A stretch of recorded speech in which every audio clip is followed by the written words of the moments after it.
I have chosen the trigger betrayed by a best friend. Longtime friend steals his idea, partner, or position. I remember a time when trust was my default setting, when loyalty was my religion, and when I thought the people closest to me would never turn into strangers with knives behind their backs. Back then, I was building something I believed could change my life, and maybe even the world. My best friend Daniel had been with me since college. We had shared cheap apartments, midnight study sessions, and dreams that felt way too big for our small reality. When I came up with a software idea capable of streamlining medical record systems, he was the first person I told.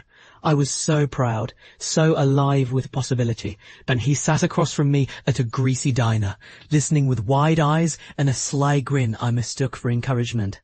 I poured my heart into that idea for months. Blueprints, sketches, lines of code. Daniel had technical skills I lacked, and I had the business mind he respected.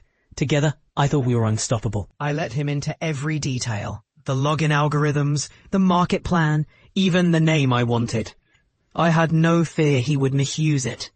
We shook hands one night after beer and pizza, agreeing we'd launch the product together. I thought my loyalty was armor. I didn't know it could be a blindfold. The betrayal came swift and silent. One crisp autumn morning, I woke to a barrage of texts from mutual friends. Congrats on the launch. Saw the news, didn't know you were done already. Confused, I searched online and there it was. Daniel, standing in a suit I'd never seen him wear, giving interviews about his groundbreaking software platform. My software. My name stripped from everything. The company had a brand new logo, flashy investors, and Daniel was smiling like a man who'd conquered Everest. I tasted metal in my mouth as rage mixed with disbelief. I called him, straight to voicemail. When he finally replied, days later, the message was rehearsed. Business is business, man. We both had ideas. Mine just came through faster. Every line of code, every late night, every dream we had shared no longer belonged to me. My stomach churned and my hands trembled. That day I learned that betrayal isn't loud. It's the quiet, calculated way someone steals your tomorrow without telling you. Everything collapsed. I sank into depression, avoided calls, stopped eating broccoli. Bills piled up like corpses on my desk. I could hear my own heartbeat in the silence of my small apartment. A reminder that I was still alive, but barely living. I didn't leave the house unless absolutely necessary. I questioned myself until my thoughts became poison. Maybe I hadn't worked hard enough. Maybe I deserved it. Maybe loyalty was fulfilled. Nights were the worst. The room smelled of stale coffee and broken trust, and every creak of the floorboards reminded me that my dreams had walked out in someone else's shoes. But pain is a strange teacher. Slowly, I realized I could either drown or use the weight of what he had done to sharpen my edge. I began reading, the kind of books you pick up not for entertainment, but survival. Business strategy, intellectual property law, negotiation tactics, and the psychology of trust. I took jobs nobody else wanted, learned from people with scars deeper than mine, and kept utterly silent about my real intentions. When people asked about Daniel, I smiled faintly and said, I hope he's doing well, while inside I catalogued every flaw in the fortress he had built. His platform was flashy but unstable. The code had gaps. He was burning money to gain attention, not sustainability. I reached out to surgeons, nurses, and hospital administrators, asking what they really needed. A safe, efficient system that kept patient lives at the center, instead of investor egos. I took careful notes, refined my program quietly, never bragging, never hinting at what I planned. The smell of fresh circuits and warm plastic from the machines in my rented workshop became my new comfort. By winter, I'd built an entirely new version of my original idea. Sleeker, faster, bulletproof against the very weaknesses his company ignored. I partnered with a few trusted contacts that I'd vetted intensely, ensuring loyalty this time wasn't assumed, it was proven.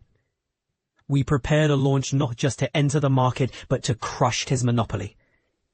The day of reckoning arrived 2 years later. At the annual Medical Technology Conference, Daniel was scheduled to give a keynote speech about his company's unmatched innovation. I watched from the wings in a black suit, masking the adrenaline surging through me. Moments after his speech ended, our turn began.